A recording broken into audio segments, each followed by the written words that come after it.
Ada hamba-hamba Allah yang tidak sholat itu bukan karena dia ingin masuk neraka. Tapi banyak di antara mereka yang tidak sholat itu karena tidak mengerti kalau sholat itu mudah. Maka kalau ada orang tidak bisa sholat, bukan yang salah dia, yang salah ustadznya, mempersulit urusan sholat. Ini selalu kami hadirkan. Sholat. Saya mau tanya Buya, hukumnya sholat pakai pakaian kerja kotor, beroli tapi tidak najis. Assalamualaikum. Baik, termasuk fikih yang pertanyaannya bagaimana sholat dalam keadaan baju beroli, berlumpur, berdaki. Ketahuilah, kita harus mempermudah urusan sholat. Maka orang yang meninggalkan sholat hukumannya besar di hadapan Allah, neraka. Tapi kami yakin bahwa ada hamba-hamba Allah yang tidak sholat itu bukan karena dia ingin masuk neraka. Tapi banyak di antara mereka yang tidak sholat itu karena tidak mengerti kalau sholat itu mudah. Maka kalau ada orang tidak bisa sholat, bukan yang salah dia, yang salah ustadznya, mempersulit urusan sholat. Ini selalu kami hadirkan. Sholat memang sebisa mungkin ada sempurna dengan baju.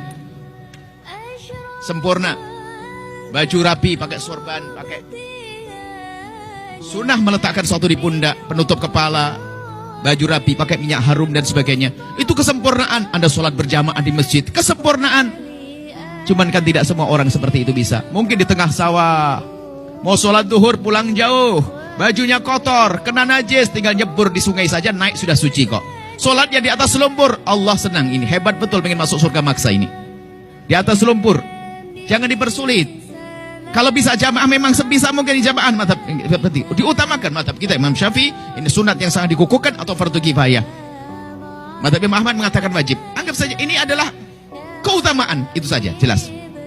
Kemudian termasuk pakai oli sah. Cuman dihimbau kalau bisa ganti yang bagus. Aduh repot. Ya jangan sampai tidak sholat. Sholat di atas oli yang lagi mengalir, sah sholatnya. Hebat, jidatnya berbau oli. Jangan tinggalkan sholat. Karena meninggalkan sholat adalah dosa besar. Dosa besar, dosa besar. Anda sholat, maka jangan persulit urusan sholat. Mekena, tidak harus pakai mekena khusus. Ini menutup aurat sudah sah. Kaos kaki saja pakai kaos kaki. Kalau kaos kaki tidak punya, pinjam sarung suami. Suaminya di rumah. Nah, sudah begini nggak harus pakai mekena khusus. Tidak harus putih mekena, asalkan menutup sekujur tubuh kecuali wajah dan telapak tangan. Telapak tangan boleh terlihat. Tolong permudah urusan sholat. Tidak harus pakai digelar di mana saja. Ini sah sholat di sini. Ini tidak najis. Siapa bilang najis? Bumi Allah semuanya suci. Baru akan berubah menjadi najis kalau Anda yakin melihatnya. Ada orang kencing di sini nggak? Ada yang lihat kencing di sini? Dipel atau belum? Ini pernah dipel atau tidak? Nggak tahu kan? Aslinya bumi Allah suci atau tidak? Biarpun tidak dipel berarti tidak akan berubah menjadi najis kecuali ada jamaah kencing di sini berdiri. Pernah lihat atau tidak? Karena tidak pernah melihat, ini suci. Sholat di sini sah, nggak usah pakai sajadah. Sah sholat, nggak usah pakai sajadah. Di jalan raya juga sah, polisi yang ngamuk tadi. Jadi jangan bikin susah sholat itu. Di mana saja, lumpur suci.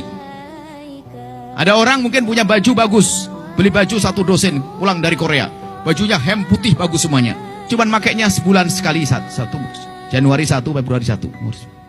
Daki hitam, baunya luar biasa. Sah enggak pakai sholat? Sah enggak pakai sholat? Sah, cuman kotor. Tolong bermudah sholat, jangan bersulit sholat. Boleh, hebat. Bahkan tak taunya kerja di bengkel pakai belepotan semuanya. Masya Allah. Sholat berjamaah lagi. Allah, hebat nih. Malaikat senyum nih. Gak boleh ada meninggalkan sholat. Dimanapun Anda berada, tetap sholat. Di padang pasir, di lumpur, di pinggir laut, semuanya. Masya Allah. Najis itu sangat pendek. Najis itu sedikit. Jangan semua dikit-dikit. Najis. Najis hanya 7, selebihnya tidak najis. Ini bab fikih nanti insya Allah. Sah ya? Jangan persulit urusan sholat. Permudah urusan ibadah.